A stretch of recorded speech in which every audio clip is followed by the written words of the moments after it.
Menegakkan sunnah, berilmu menurut Al-Quran dan As-Sunnah.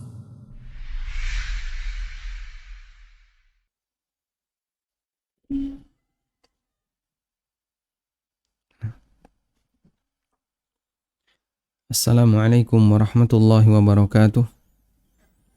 Alhamdulillahi rabbil alamin.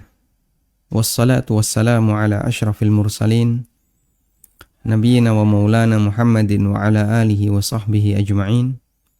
Wa ashhadu an la ilaha illallah wahdahu la syarikalah.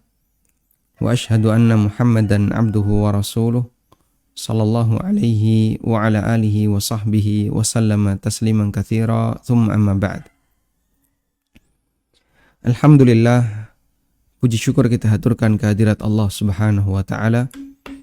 Di pagi hari ini kembali kita melanjutkan pelajaran rutin kita, dan insyaallah untuk kesempatan kali ini kita akan membahas tentang apa yang boleh dijadikan sebagai objek zakat fitrah dan bolehkah membayar zakat fitrah dalam bentuk uang.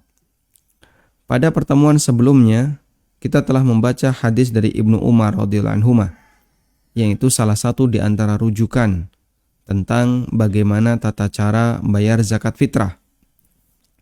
Di mana Ibnu Umar radhiyallahu anhu mengatakan, "Farada Rasulullah sallallahu alaihi wasallam zakatal fitri sa'an min tamrin aw sa'an min sya'irin." Rasulullah Sallallahu Alaihi Wasallam mewajibkan kita untuk membayar zakat fitrah dalam bentuk satu sok kurma, satu sok syair, dalam riwayat yang lain satu sok bahan-bahan makanan yang ada di zaman Nabi Sallallahu Alaihi Wasallam. Sehingga berdasarkan keterangan Ibnu Umar radhiyallahu anhu, Imam Asy-Syafi'i rahimahullah, sebagaimana yang dikutip oleh As-Subki, salah satu ulama Syafi'iyah, beliau mengatakan, yajibu fi zakatil fitri sa'un min ghalibi qutil balad fis sanah. Wajib dalam zakat fitri untuk dikeluarkan berupa satu sa' min ghalibi qutil balad, dari bahan makanan mayoritas. Qutul balad, bahan makanan mayoritas, fis sanah, yang berlaku di tahun itu. Ghalibu qutil balad berarti mayoritas bahan makanan pokok yang berlaku di tahun itu. Kalau di tempat kita umumnya adalah beras. Sehingga zakat fitrah dikeluarkan sesuai dengan qutul balad. Dan itu pendapat yang disampaikan oleh Imam Asy-Syafi'i, keterangan yang disampaikan Imam Syafi'i. Dan ada berbagai macam negara yang mereka mengalami perubahan terhadap objek zakat fitrah. Sehingga dulu nenek moyang mereka mengkonsumsi bahan makanan yang berbeda dengan bahan makanan yang ada di saat ini. Di masa silam, kaum muslimin Indonesia, mereka mengkonsumsi makanan dalam bentuk tiwul atau geblok atau aneka bahan makanan yang lainnya yang terbuat dari singkong, ya. Kemudian sejalan dengan perkembangan zaman, beras mulai banyak melimpah di masyarakat, maka selanjutnya orang beralih menjadikan bahan makanan pokok adalah nasi atau beras. Sampai akhirnya muncul aliran inkarnasi, gitu, yang dia nggak doyan nasi, kemudian beralih ke misalnya buah-buahan atau ke bahan makanan yang lainnya karena mau diet. Cuman itu kan sifatnya hanya kasuistik, hanya orang-orang tertentu saja. Baik, seperti misalnya di sekitar Jazirah Arab, dulu pendahulu mereka mengkonsumsi kurma, kemudian mengkonsumsi gandum, dan seterusnya. Kemudian jalan dengan perkembangan zaman, mereka makan nasi sebagaimana kita. Cuman berasnya barangkali ada sedikit beda antara beras yang ada di sana dengan yang ada di sini. Tapi secara umum yang dikonsumsi adalah nasi. Terjadilah perubahan seperti itu. Nah, yang jadi acuan adalah qutul balad. Demikian pula yang dinyatakan oleh Imam Malik, yajibu fi zakatil fitri sa'un min ghalibi qutil balad. Bahwasanya zakat fitrah itu wajib dikeluarkan dalam bentuk qutul balad. Bahan makanan pokok yang berlaku di negara tersebut. Baik. Selanjutnya muncul pertanyaan, bolehkah orang mengeluarkan zakat fitrah dalam bentuk uang? Sehingga diserahkan kepada fakir miskin dalam bentuk uang. Mohon untuk kemudian dipahami terlebih dahulu bahwa yang dimaksud zakat fitrah dalam bentuk uang adalah menyerahkan zakat fitrah itu kepada fakir miskin dalam bentuk uang. Membayar zakat fitrah dalam bentuk uang. Itu maksudnya adalah menyerahkan zakat fitrah tersebut kepada sasaran zakat, menyerahkan zakat fitrah kepada orang miskin dalam bentuk uang. Baik. Bolehkah seperti ini dilakukan?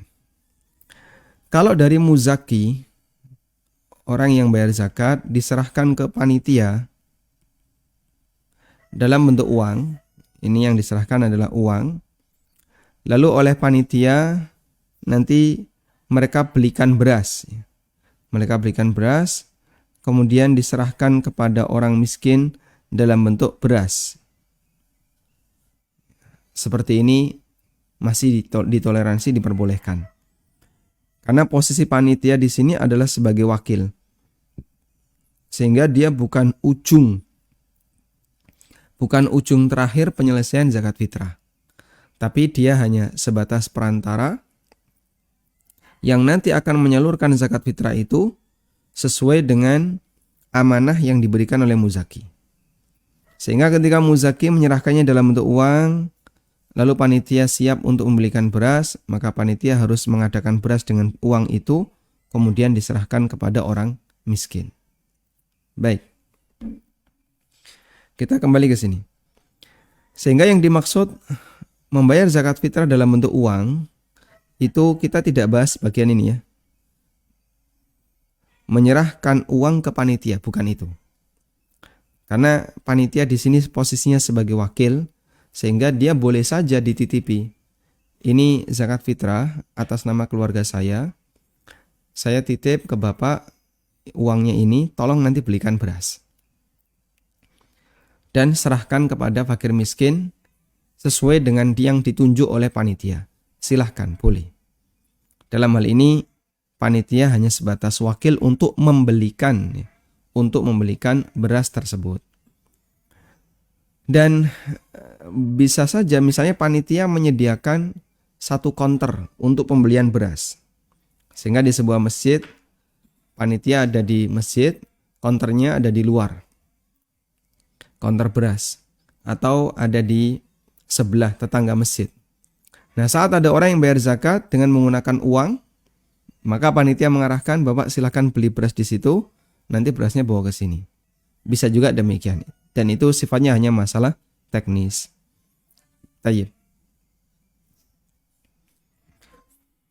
Kemudian kita akan lihat perselisihan para ulama.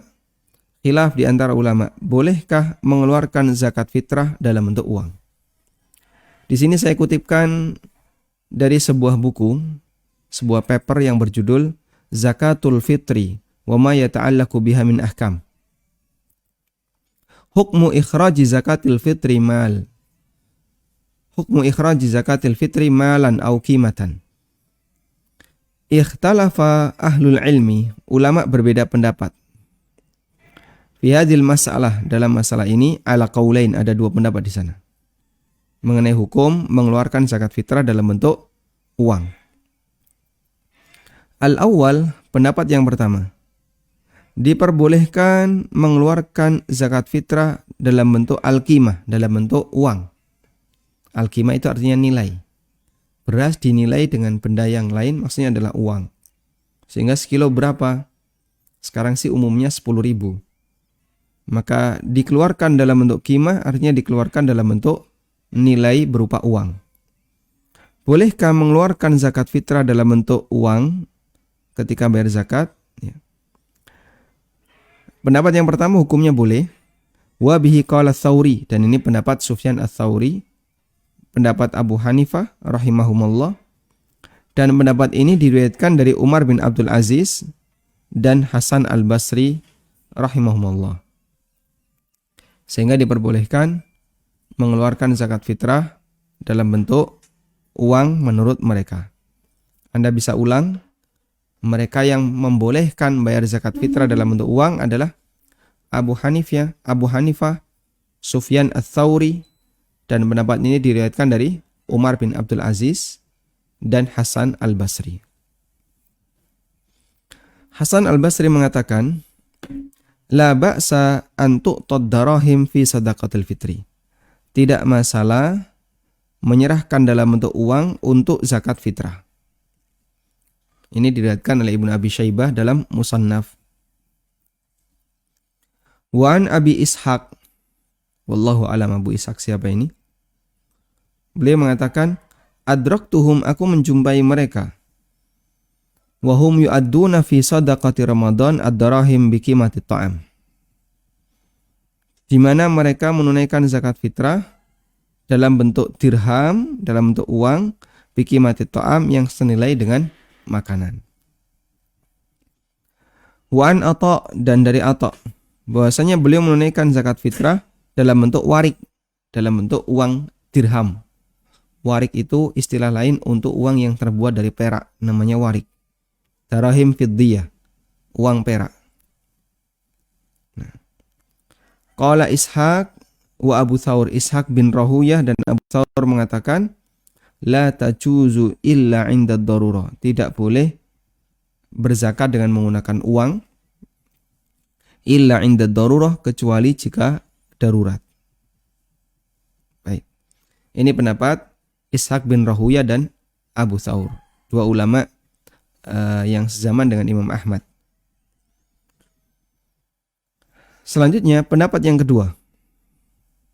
Al-qaulus tsani, pendapat yang kedua.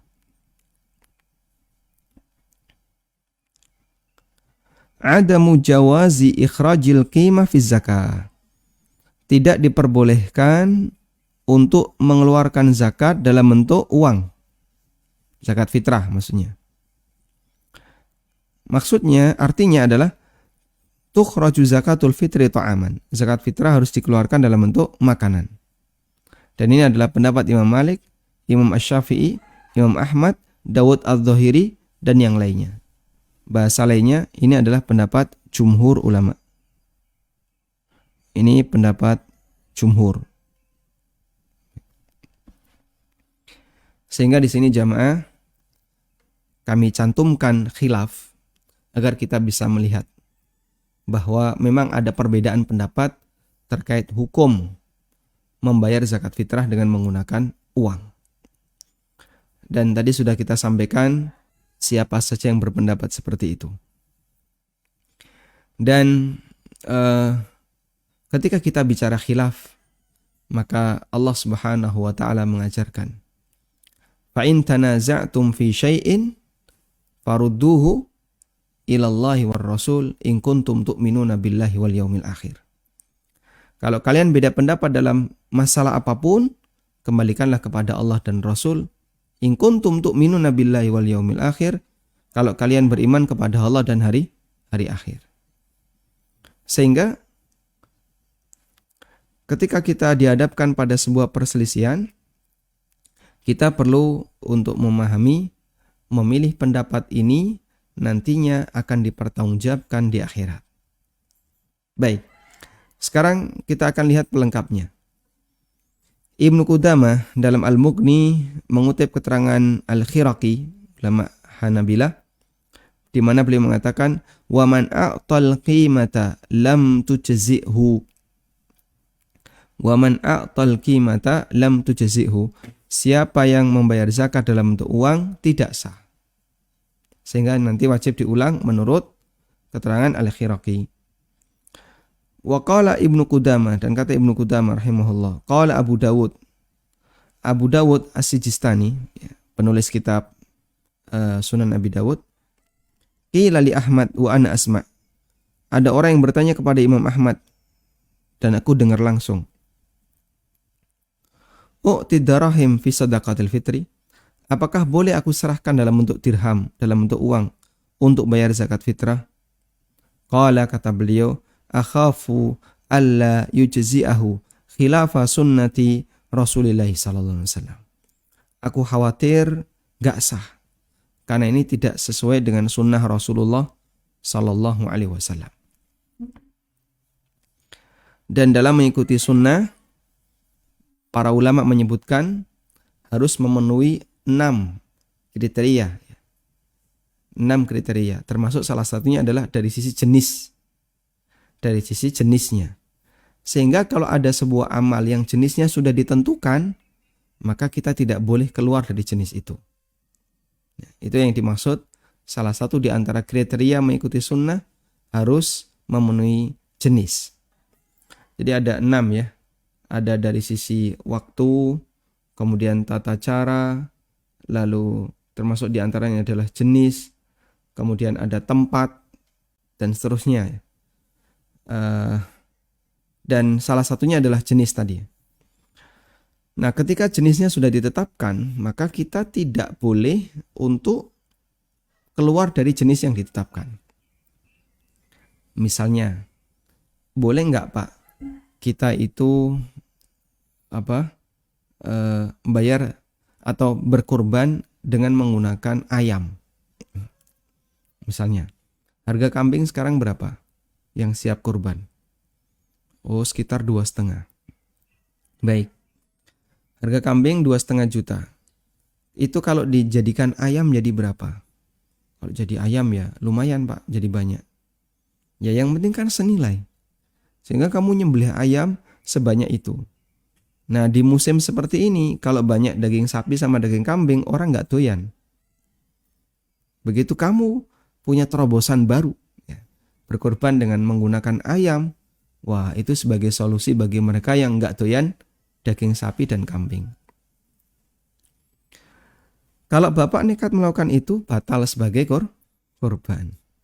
Tidak sah, karena syariat sudah menentukan yang namanya kurban harus sapi, kambing, atau onta. Baik.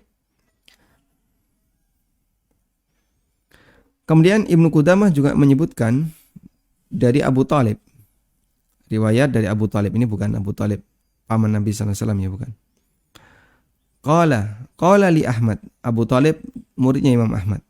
Imam Ahmad pernah mengatakan kepadaku, la yu'ti qimatahu, tidak boleh orang itu membayar zakat dalam bentuk uang. Qila lahu, kemudian ada orang yang bertanya kepada beliau, qaumun yaqulun, sebagian orang berkomentar, Umar bin Abdul Aziz kana ya'khudhu bil qimah. Umar bin Abdul Aziz, beliau menarik zakat fitrah itu dalam bentuk uang. Qala, kemudian Imam Ahmad mengatakan, yada'una qawla Rasulillah sallallahu alaihi wasallam wa yaquluna qala fulan. Mereka meninggalkan sabda Nabi sallallahu alaihi wasallam, tapi mereka lebih cenderung untuk mengambil pendapatnya si A, si fulan. Kemudian beliau mengutip hadis dari Ibnu Umar. Qala Ibnu Umar, farada Rasulullah sallallahu alaihi wasallam zakat al-fitri sa'an min tamrin sa'an min syairin. Rasulullah sallallahu alaihi wasallam mewajibkan kita untuk bayar zakat fitrah dalam bentuk 1 sok kurma, 1 sok syair, gandum. Wa qala Allah Ta'ala, dan Allah Ta'ala mengajarkan wa ati'ullaha wa ati'ur rasul, taatilah Allah dan taatilah Rasul. Tsumma qala, kemudian beliau mengatakan, qaumun yarudduna sunnah wa yaquluna qala fulan wa qala fulan. Ada orang yang dia menolak sunnah, tapi mereka lebih memilih ini adalah pendapat A, ini pendapat B. Sehingga dari mazhab Imam Ahmad ini menunjukkan bahasanya beliau menilai tidak sah ketika ada orang yang mengeluarkan zakat fitrah dalam bentuk uang. Sekarang coba kita lihat pendapat ulama yang lain.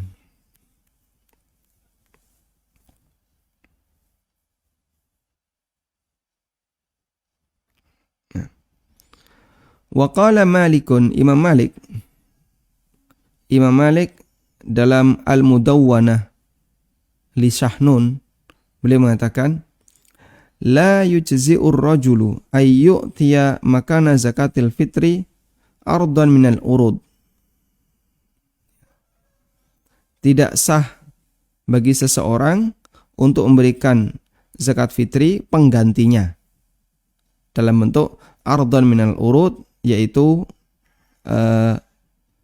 barang dagangan. Sehingga nggak boleh misalnya zakat fitrah dalam bentuk uang dikasihkan dalam bentuk kain, itu tidak boleh. Barang dagangan tidak boleh. Qala, dan kata Imam Malik, laisa wa laisa kadzalika amrun Nabi sallallahu alaihi wasallam, dan bukan seperti itu yang diperintahkan oleh Nabi sallallahu alaihi wasallam. Wa qala Malik aidan, Imam Malik juga mengatakan wajib zakat fitrah itu dalam bentuk satu sa' ghalibu qutil balad, dalam bentuk bahan makanan daerah tersebut yang mayoritas. Fisanah dalam waktu 1 tahun. Sehingga kalau mengalami perubahan, ya berarti zakat fitrahnya harus berubah. Wa kadzalika qala Asy-Syafi'i, demikian pula keterangan Imam Asy-Syafi'i. Wajib untuk mengeluarkan zakat fitrah dalam bentuk satu sa' min ghalibi qutil balad, dominan bahan makanan pokok yang berlaku di sana. Fisanah dalam waktu 1 tahun. Kemudian keterangan Ibnu Taimiyah dalam Majmu' Fatawa, beliau mengatakan aujabahallahu ta'ala ta'aman kama aujabal kafarah ta'aman. Allah mewajibkan zakat fitrah dalam bentuk makanan sebagaimana Allah mewajibkan kafarah dalam bentuk bahan makanan. Dan beliau juga mengatakan dalam ikhtiyarat fiqhiyah, la yujzi'u ikhraju qimatat ta'am, tidak sah mengeluarkan zakat fitrah dalam bentuk uang, nilai dari makanan tersebut. Kemudian Ibnu Katsir, Al-Hafidz Ibnu Katsir, dikutip dalam Fathul Bari. Wa ka'annal asya' allati thabata dzikruha fi hadits Abi Sa'id lima kanat mutasawiyatan fi miqdari ma yakhruju minha ma'a ma yukhalifuha fil qimah.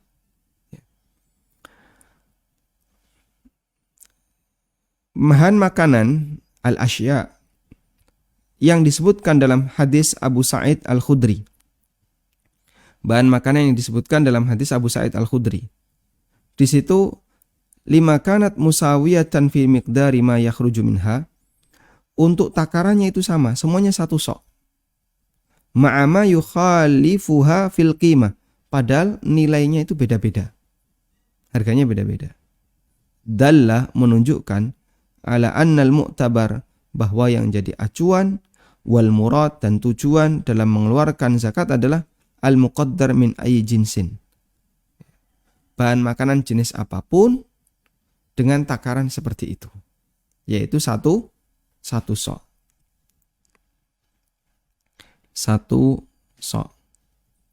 Nah. Hadis Abu Sa'id Al-Khudri itu menyebutkan banyak jenis bahan makanan ketika mengeluarkan zakat fitrah. Kurma, gandum halus, gandum kasar, keju, dan aneka bahan makanan yang lain. Li'annahu qutul balad, karena itu adalah makanan yang berlaku di daerah itu ketika itu. Padahal nilainya masing-masing berbeda. Nilainya masing-masing berbeda. Sehingga satu sok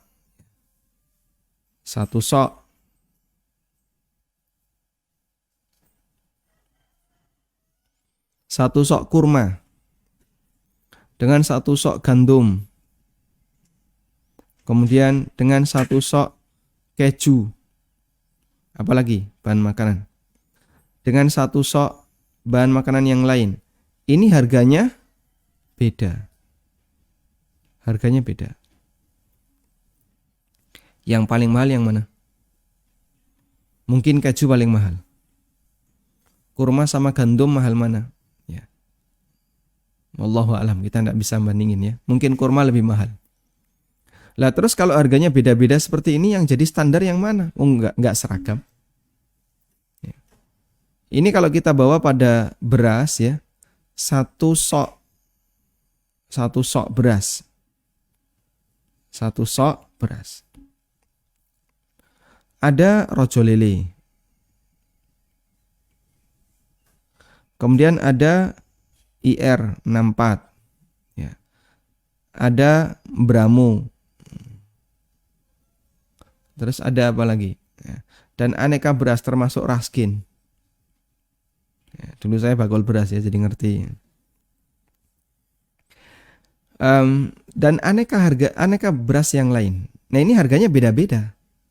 Terus kalau orang mau bayar, yang mana yang jadikan acuan? Ya sesuai dengan makanan beras dia sehari-hari, Pak. Mungkin dia bisa beralasan demikian.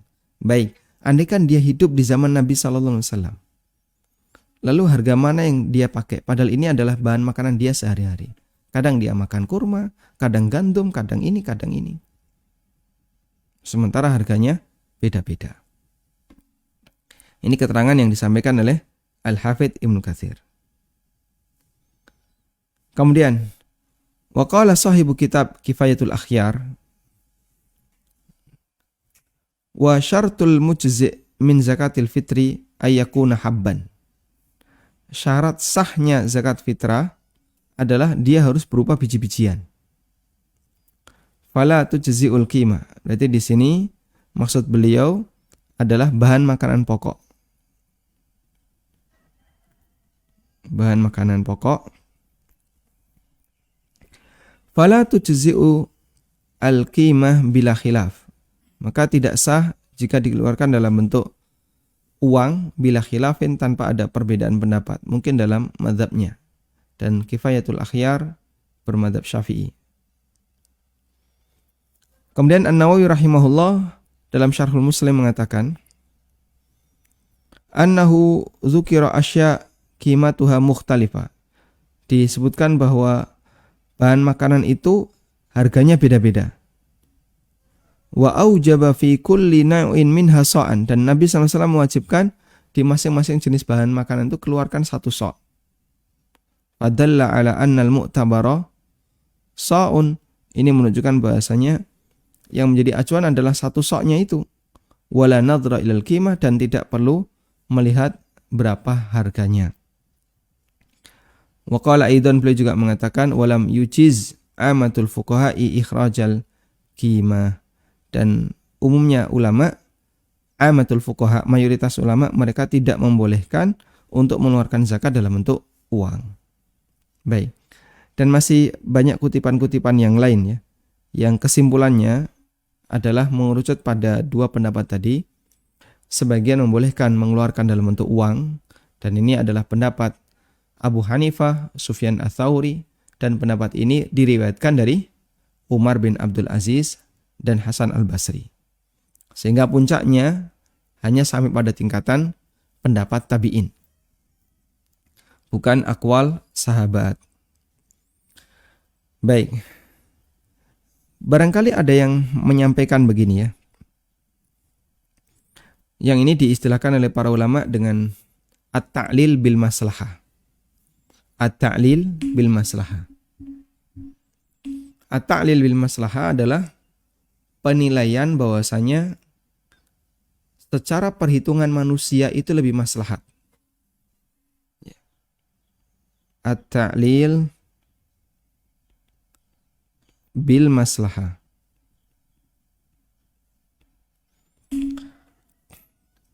Ini anggapan secara perhitungan manusia,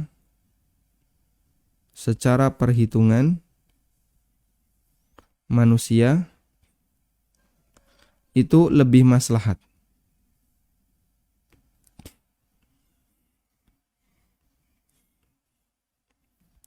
dia lebih maslahat.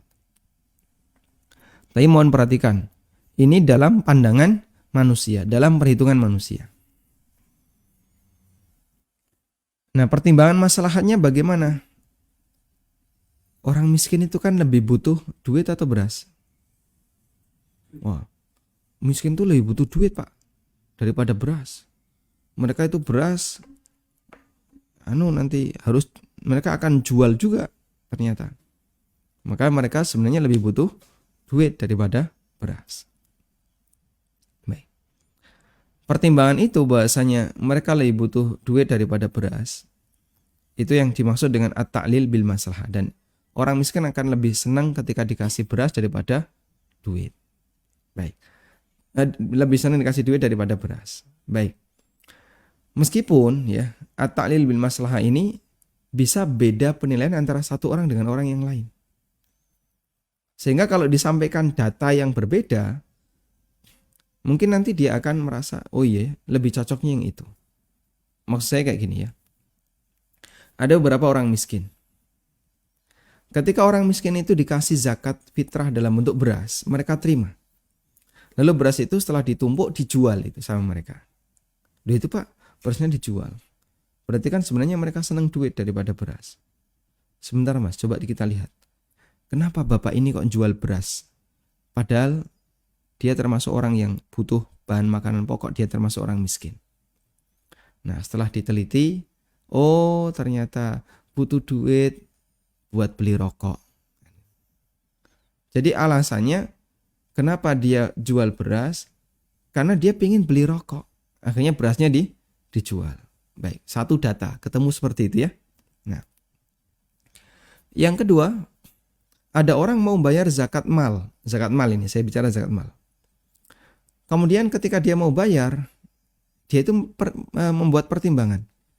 Ini zakat mal, jatah yang akan saya berikan kepada fakir miskin di sekitar ini, nilainya adalah 300.000 per kakak.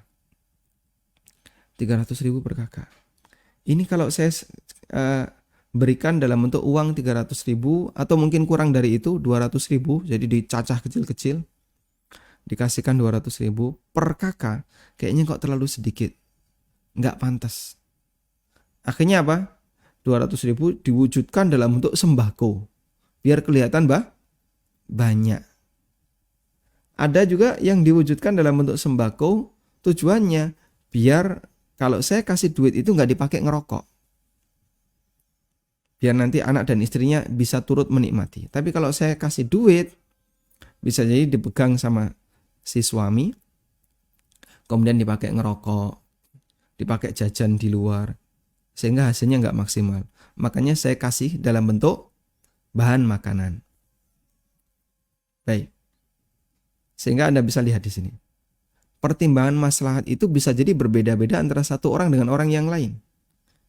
Sampai ketika ada orang mengeluarkan zakat mal, dia gunakan at-ta'lil bil maslahah diwujudkan jadi dalam bentuk bahan makanan pokok. Sehingga zakat fitrah ini diwujudkan dalam bentuk uang. Zakat mal ini ada yang diwujudkan dalam bentuk beras, bahan makanan. Jadinya gimana ini Pak?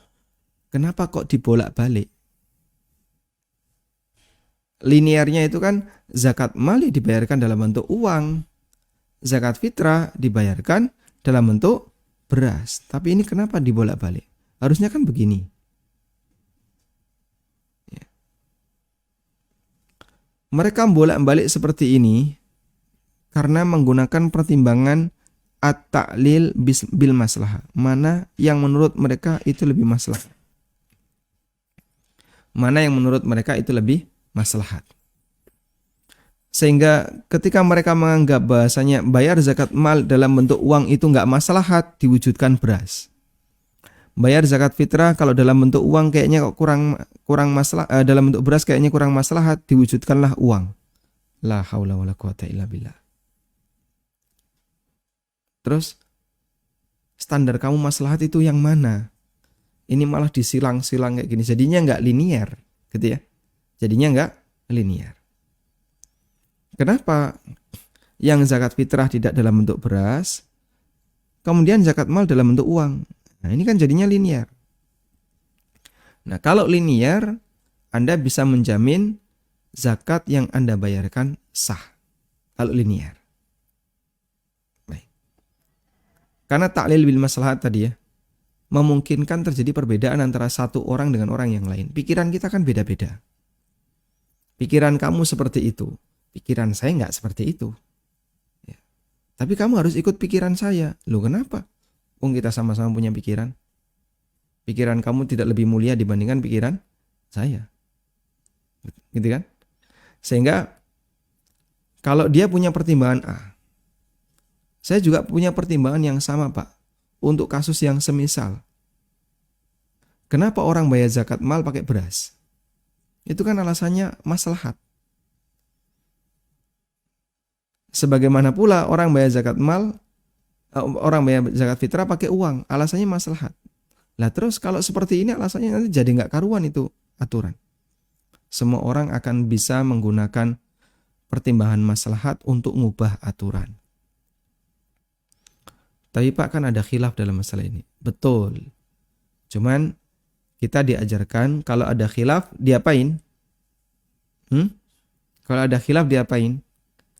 Kamu pertimbangkan dari dua pendapat ini mana yang lebih mendekati kebenaran. Dan kalau sudah kita melihat yang lebih mendekati kebenaran adalah A, maka jangan nekat ngambil pendapat B. Itu bahaya. Itu tindakan yang bahaya. Tayyib. Selanjutnya, jamaah dimulakan Allah Subhanahu wa taala. Kita dalam melakukan pembayaran zakat, jadi zakat itu adalah ibadah maliyah yang sifatnya mahdhah. Ibadah maliyah yang mahdhah. Zakat adalah ibadah maliyah mahdhah. Mahdhah itu artinya murni. Disebut ibadah maliyah mahdhah yang artinya ibadah maliyah murni karena ibadah ini murni bimbingan syariat. Sehingga tidak boleh ada peluang kreasi. Tidak boleh ada inovasi. Dan semua ibadah mahdhah itu tidak boleh ada inovasi. Pak, sholat subuh kok nanggung ya, cuma 2. Nah Bapak maunya berapa? Mbok tambahin lah Pak, 6 atau berapa. Ya kalau Bapak nekat melakukannya ya batal, percuma. Nggak ada sholat subuh 6 rakaat. Itu sujud kok cuma 2 Pak ya. Saya pengen banyak sujud ya Pak. Ya 1 rakaat Bapak mau sujud berapa kali? Ya berkali-kali sesuka saya Pak. Ya silahkan kalau mau nekat tetap melakukannya batal sholatmu. Sehingga orang ketika berbicara ibadah mahdhah itu bisa menyebabkan atau dia tidak diperbolehkan untuk berkreasi, berinovasi. Kalau nekat melakukannya bisa batal pahalanya, bisa batal ibadahnya. Baik. Nah, karena ibadah mahdhah itu sensitif batal jika tidak sesuai aturan, maka semangat dalam melakukan ibadah mahdhah adalah pastikan ibadah itu sah. Semangatnya adalah memastikan keabsahan. Bahasa lainnya ya, Pak, yang penting pokoknya sah. Itu aja Pak ya, yang penting sah. Jadi Bapak jangan aneh-aneh di sini, nanti malah nggak diterima, nanti malah nggak sah. Itulah pertimbangan yang disampaikan oleh Imam Ahmad.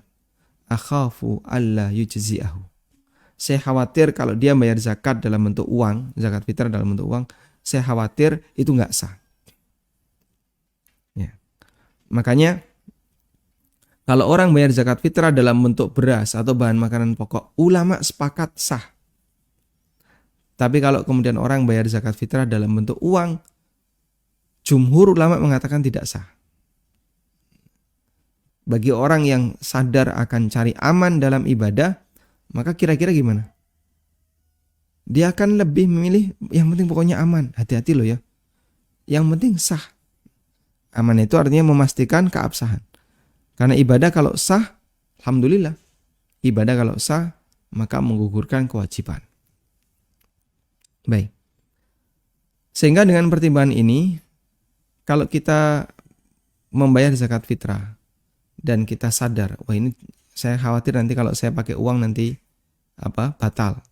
Maka lebih baik Anda serahkan dalam bentuk bahan makanan pokok. Wallahu alam. Kemudian sebenarnya kalau kita pertimbangkan dari sisi nilai zakat fitrah dalam bentuk uang ya.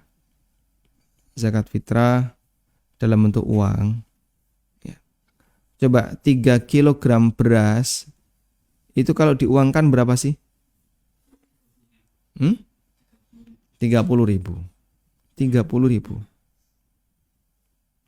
Sudah? Anda bayar zakat fitrah ke orang miskin. Bang, tak kasih uang 30.000 bang ya. Ini zakat fitrah saya. Sekarang ngasih orang miskin uang 30.000. Ada kesan malu nggak? Hah? Malu. Mas, kenapa nggak dibuletin sekalian 50?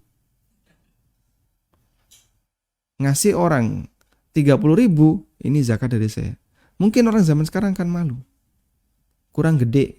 Kenapa nggak dibuletin sekalian jadi 100.000 atau 50.000?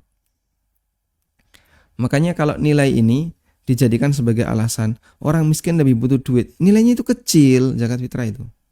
Nilainya kecil. Hanya 30.000. Sangat kecil.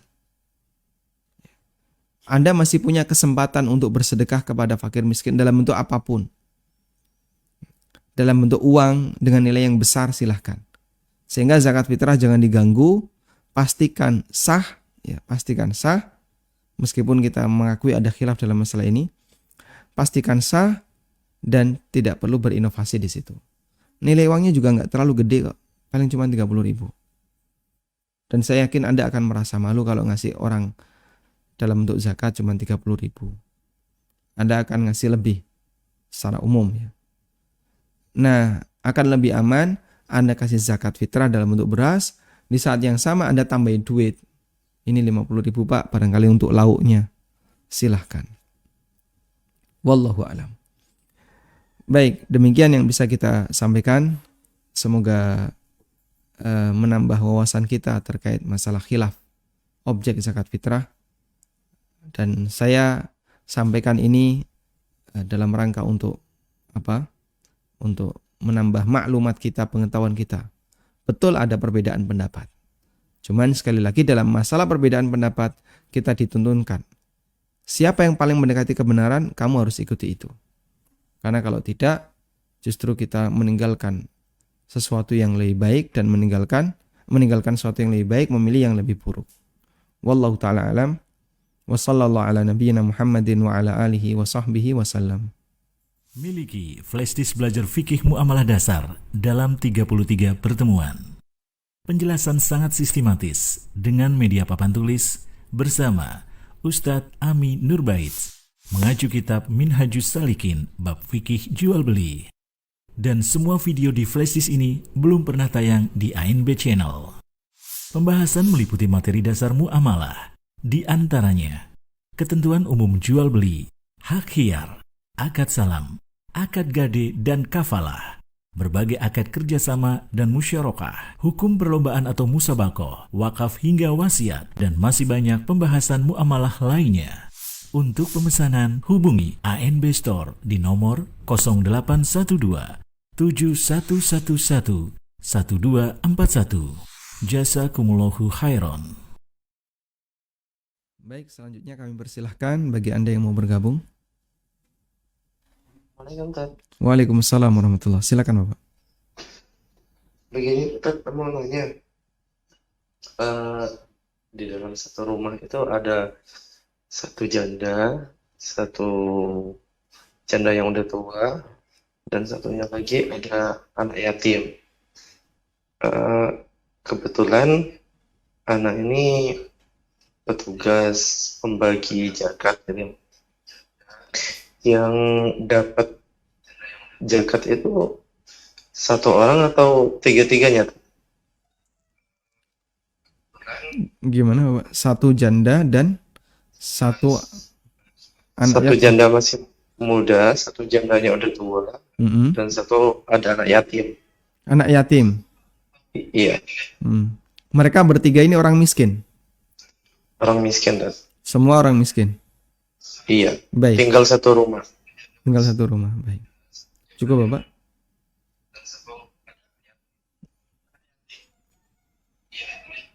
Baik, cukup Bapak? Cukup, Tan. Nah, baik.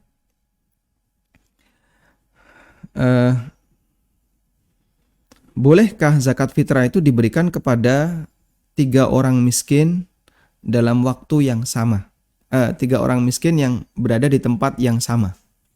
Jawabannya boleh. Selama Anda bisa memastikan janda 1, janda 2, dan anak yatim itu semuanya adalah orang miskin, silakan mereka semuanya dikasih. Ini untuk A, ini untuk B, untuk C. Selama mereka adalah orang miskin.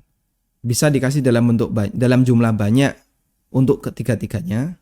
Bisa juga dalam jumlah yang kecil-kecil untuk masing-masing bertiga. Tapi yang lebih baik adalah kalau Anda memandang itu orang yang paling membutuhkan di kampung, silahkan diberi dalam jumlah yang banyak, misalnya langsung dikasih 1 kintal gitu ya. Boleh, silahkan. Sehingga zakat satu kampung ada 200 kilo, 2 kintal. Yang 1 kintal langsung dikasihkan ke orang yang paling miskin di situ. Nah, ini 1 kintal untuk Anda. Sisanya dicacah-cacah kecil-kecil, dibagikan merata. Boleh.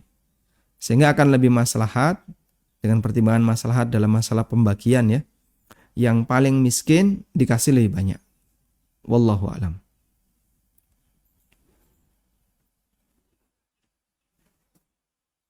Baik. Silahkan. Bertanya dua tema.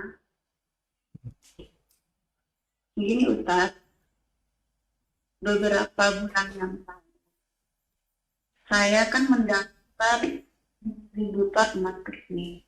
Mendaftar apa? Distributor emas kecil. Emas kecil. Mm-mm. Nah, sebelum mendaftar, kami diminta foto KTP dan KK untuk dicek oleh customer service apakah di kelurahan kami ini sudah ada distributornya atau belum. Nah, pada saat itu kebetulan di kelurahan saya masih kosong atau tidak ada distributornya.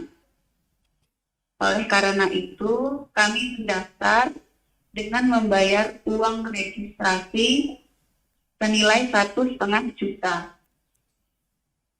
dan membeli paket perdana emasnya senilai 4,5 juta. Dari uang registrasi 1,5 tersebut, kami juga memperoleh spanduk, faktur penjualan, kartu flash untuk anggota distributor, di mana di situ nama kita tercantum beserta nomor ID-nya, dan mendapatkan aksesoris dari perusahaan berupa kotak kecil yang bisa digunakan untuk menyimpan emas. Nah, selain itu juga nama kami terdaftar di website perusahaan beserta nomor telepon kami. Ini berguna untuk para pembeli yang ingin membeli emas bisa langsung menghubungi nomor distributor yang tertera di website. Dan yang berikutnya, dari membayar registrasi tersebut, kami mendapatkan harga khusus dari perusahaan. Nah, pertanyaannya, bagaimana hukum membayar registrasi distributor ini, Ustaz? Baik. Begitu Ustaz, terima kasih atas penjelasannya. Jazakallah khair. Untuk emasnya tunai Bu ya? Iya, Maksudnya untuk emasnya tunai. jika Ibu bayar Iya. 4,5 juta, fisik emasnya juga ada di tempat. Iya, saya pakai wakil gitu. Jadi teman saya serahkan uang untuk daftarkan gitu Ustaz. Oh begitu, baik. Iya. Pertanyaannya tuh ya sebenarnya registrasinya ini Ustaz, Baik. 1,5 juta itu hukumnya seperti apa? Karena selain kita membeli, kita dapat tadi fasilitas tadi, kita juga mendapatkan potongan harga khusus dari emas itu, begitu Ustaz. Jazakallah khair Ustaz atas penjelasannya.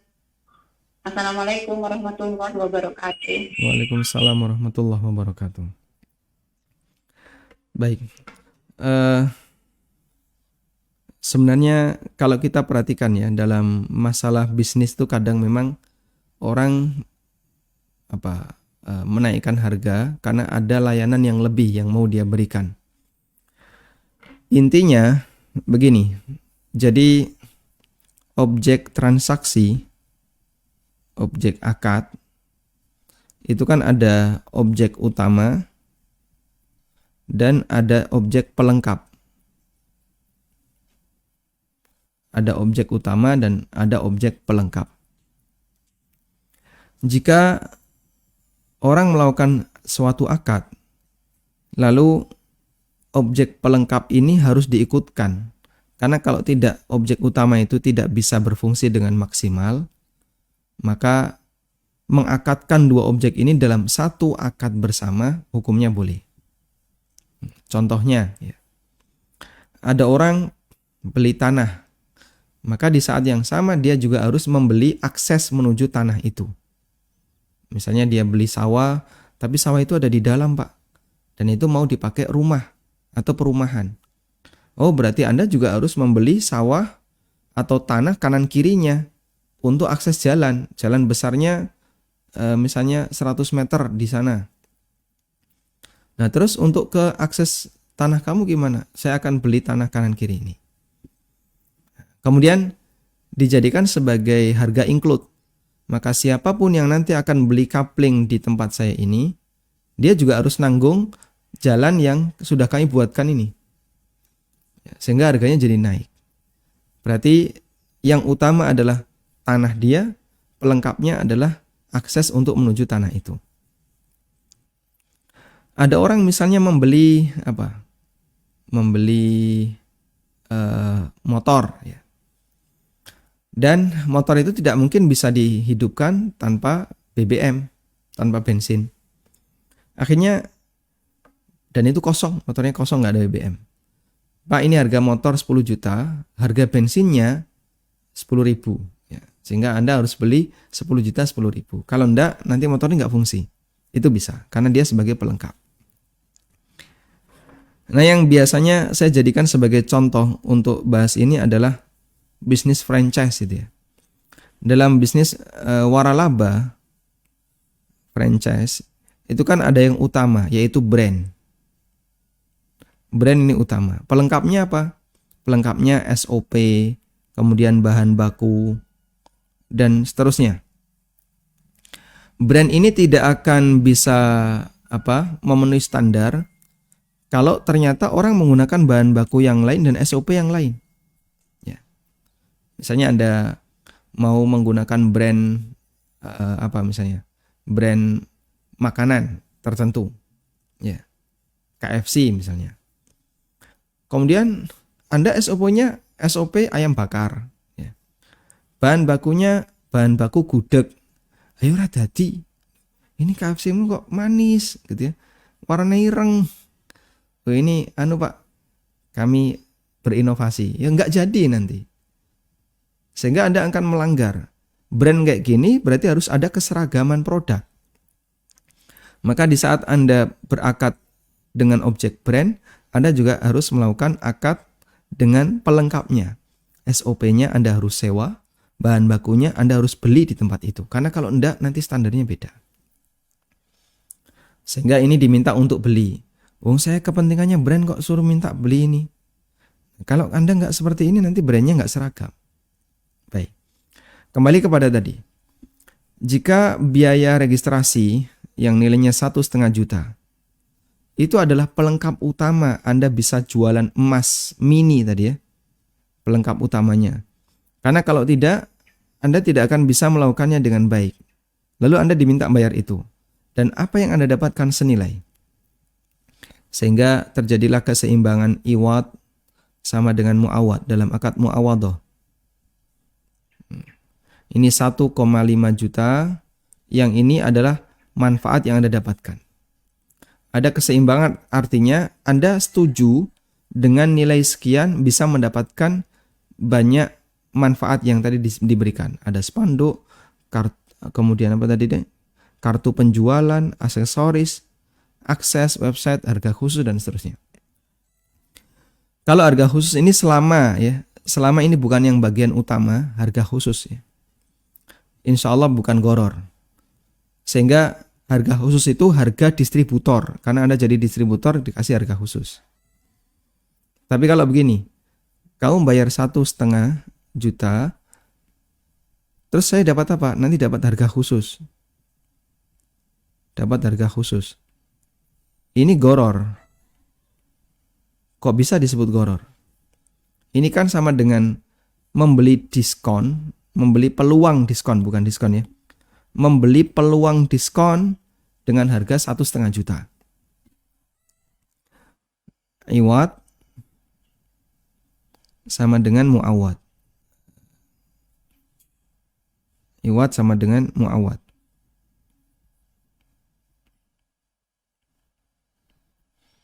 $1,5 juta, yang ini peluang diskon. Kok bisa Pak disebut peluang? Kan diskonnya sudah pasti. Nominal diskonnya nilai diskonnya pasti. Tapi seberapa sering Anda belanja, pasti nggak? Pasti atau tidak? Tidak. Sehingga Anda dikasih, nanti kamu setiap belanja di sini dapat 30% diskonnya. Cuman syaratnya kamu harus bayar 1,5 juta. Bayarlah kita 1,5 juta.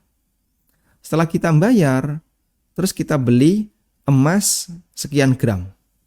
Setelah itu dalam waktu yang lama nggak pernah beli lagi. Kenapa? Nggak laku emas Anda. Berarti Anda kehilangan peluang dapat potongan tadi. Potongan 30% itu kan tidak Anda manfaatkan. Selain hanya kesempatan yang pertama saja. Karena setelah itu Anda tidak menggunakannya. Itulah yang dimaksud. Kenapa dalam pembayaran yang di situ hanya peluang diskon saja masuk dalam kategori goror. Tapi kalau ini hanya salah satu unsur, yang utama adalah yang lain, ya. Ada website, ada akses, ada ini, dan itu menurut Anda, ya ini kurang lebih ya senilai dengan 1,5 juta, insya Allah tidak masalah. Wallahu a'lam. Assalamualaikum. Bolehkah seseorang menyerahkan zakat fitrah di awal bulan atau pertengahan bulan Ramadan? Waalaikumsalam warahmatullahi. Kita belum bahas ini ya. Mengenai waktu penyerahan zakat fitrah. Bolehkah zakat fitrah itu diserahkan di awal bulan atau pertengahan bulan Ramadan? Ada khilaf dari ulama dalam masalah ini. Insya Allah besok akan kita bahas itu.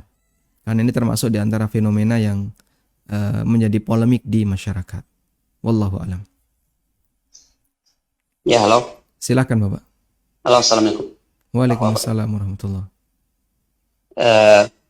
Saya mau tadi Pak Ustaz kan bahwa bayar yang kanan. Nah, bagaimana kalau dari sebelumnya bayar batu menggunakan uang, apa yang harus? Mohon maaf Bapak, suara Bapak putus-putus. Saya sarankan Bapak ngambil posisi yang lebih bagus sinyalnya. Ya, dan Baik, coba agak keluar sedikit, mungkin nanti bisa diulang. ya, halo. Silakan. Ya. Bagaimana?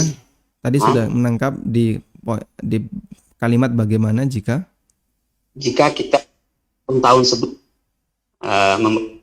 zakat fitrah akan apa yang harus itu yang baik. Oke, bisa. Bagaimana agar Kan kalau membayar fitrah di tahun-tahun di nah, tahun-tahun sebelumnya dalam bentuk uang? Baik. Uang.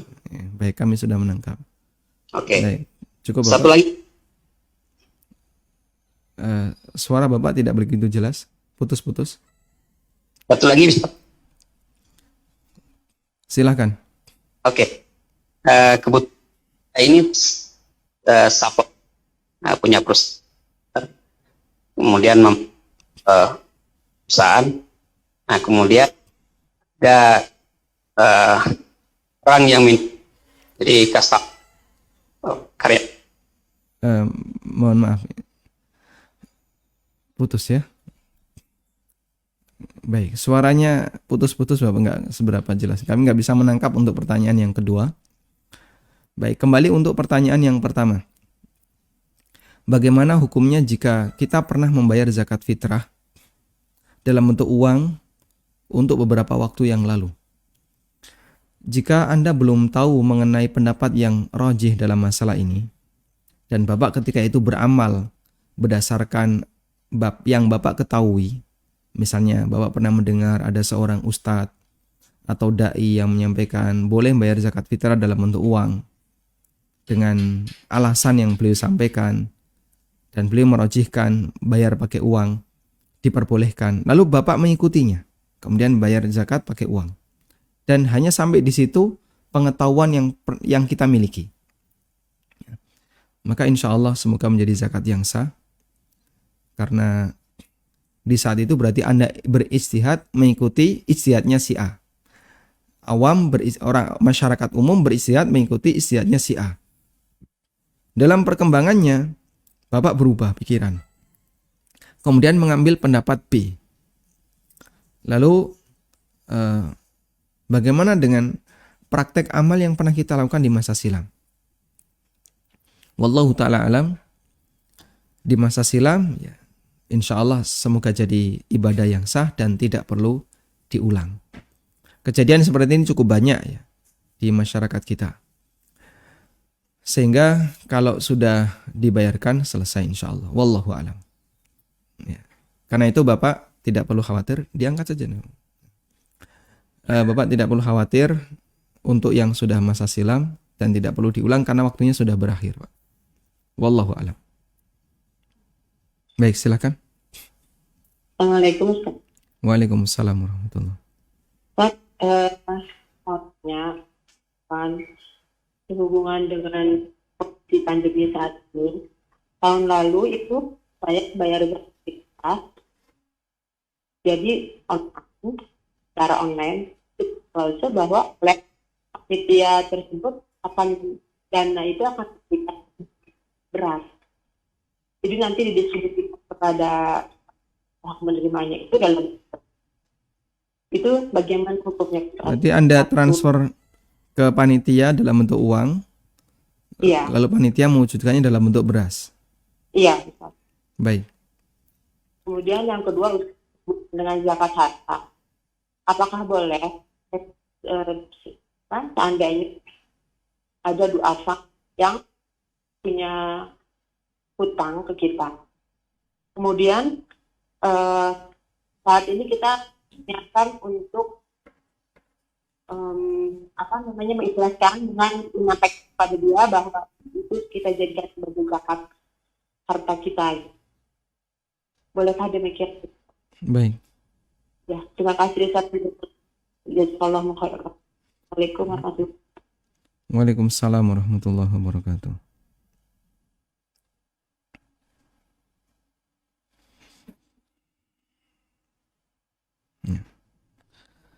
Untuk membayar zakat mal dalam bentuk pembebasan utang, ada artikel yang pernah saya tulis di web konsultasi syariah, dan dalam artikel itu saya cantumkan jawaban yang disampaikan oleh Syekh Abdullah Al-Jibrin. Beliau mengatakan, as-sahihu annahu la yajuzu isqatud daini alladhi fi dhimmatil gharim indal ya'si minhu au ta'akhurihi ma'a niyyati ihtisabihi minaz zakah. Yang benar tidak boleh menjadikan bentuk menggugurkan utang dari orang yang terlilit utang kepada kita ketika dia tidak mampu membayar atau menunda pembayaran dijadikan sebagai bagian dari zakat. Li'anna zakata malun yudfa'u ilal fuqara li faqrihim wa hajatihim. Karena zakat itu adalah harta yang diserahkan, sehingga ada unsur i'ta, menyerahkan. Sedangkan apa yang dilakukan oleh muzaki dengan cara utangmu bebas sebagai zakat dari saya, ini tidak sah. Bahkan ada keterangan dari Imam Ibnu Utsaimin, ulama sepakat seperti ini tidak boleh. Sebagaimana nukilan yang disampaikan oleh Imam Ibnu Utsaimin, beliau mengutip keterangan Syekhul Islam, innahu la yujzi'u isqatud daini aniz zakatil ain bila niza'.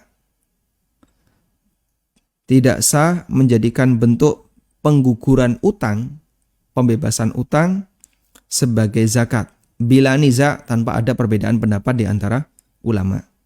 Karena itu tidak boleh mengeluarkan zakat dalam bentuk tadi memutihkan utang. Kemudian tadi pertanyaan yang pertama, baik, Anda sudah transfer untuk bayar zakat fitrah atau bayar kafaroh atau fidyah ke panitia karena tidak memungkinkan untuk menyerahkan sendiri. Lalu panitia memberikan hal itu kepada fakir miskin dalam bentuk beras. Insya Allah sah. Karena posisi panitia di sini hanya sebagai wakil. Sehingga Anda ketika transfer ke panitia, Anda sampaikan, Pak titip ini. Jadi jangan sampai nggak ngomong ya. Harus konfirmasi. Anda wajib konfirmasi. Agar jangan sampai duit itu terus diwujudkan dalam bentuk pembangunan masjid atau disalurkan untuk operasional kegiatan yayasan. Padahal itu kan uang untuk zakat fitrah. Sehingga ketika Anda transfer, Anda harus konfirmasi. Ini uang zakat fitrah dari saya. Ya, untuk sekian orang. Per orang saya asumsikan 3 kilo misalnya. Anda konfirmasi, kemudian mohon nanti disalurkan ke fakir miskin dalam bentuk beras. Maka panitia akan membelikan itu sejumlah uang yang telah Anda sediakan dengan asumsi sekian kilo sejumlah orang yang dizakati. Dan kalau ada sisa Anda sampaikan itu untuk biaya misalnya biaya mengelola zakat, fitrah, biaya mengantarkan, biaya membelikan, Anda ikhlaskan untuk panitia. Wallahu a'lam. Assalamualaikum. Waalaikumsalam warahmatullahi.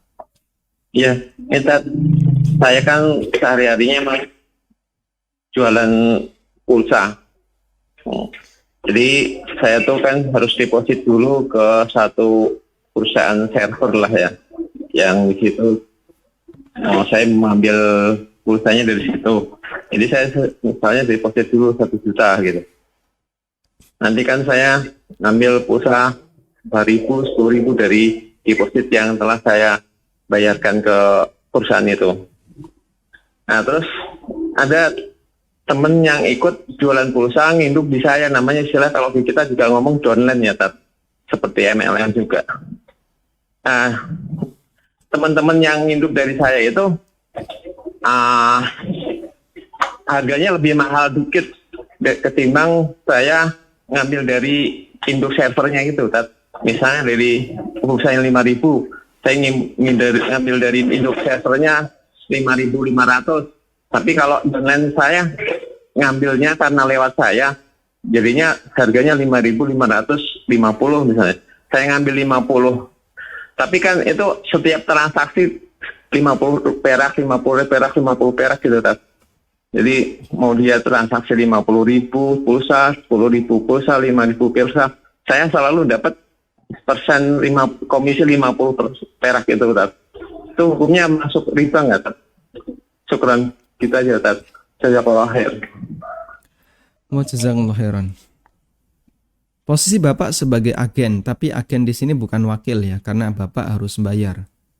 Yang kami pahami untuk deposit ketika orang beli pulsa dalam jumlah banyak ke pemilik server, Anda misalnya deposit 1 juta, maka nanti akan dikonversi oleh mereka, berarti kamu berhak mendapatkan pulsa sekian. Sudah terjadi transaksi jual beli jasa. Cuman Anda akan mengambil jasa itu di saat Anda membutuhkan. Sehingga jasa pulsa yang sudah Anda deposit, yang sudah Anda depositkan, itu insya Allah jadi hak Anda. Selanjutnya Anda jual ke agen di bawah Anda, kemudian Anda ngambil margin, insya Allah tidak masalah. Ya. Karena objek jasa itu bisa diperjualbelikan ke orang lain dengan mengambil nilai margin tertentu. Sehingga Anda mengambil dari A senilai 5.000, Anda jual ke B senilai 5.500 misalnya. Anda berhak untuk mendapatkan uang 500 tadi. Per transaksi maupun per apapun sesuai dengan kesepakatan yang berlaku dalam bisnis pulsa. Wallahu ta'ala alam, demikian yang bisa kita bahas, semoga bermanfaat. Wa sallallahu ala nabiyyina Muhammadin wa ala alihi wa sahbihi wa sallam. Wa akhiru da'wana anil hamdulillahi rabbil alamin. Wassalamualaikum warahmatullahi wabarakatuh.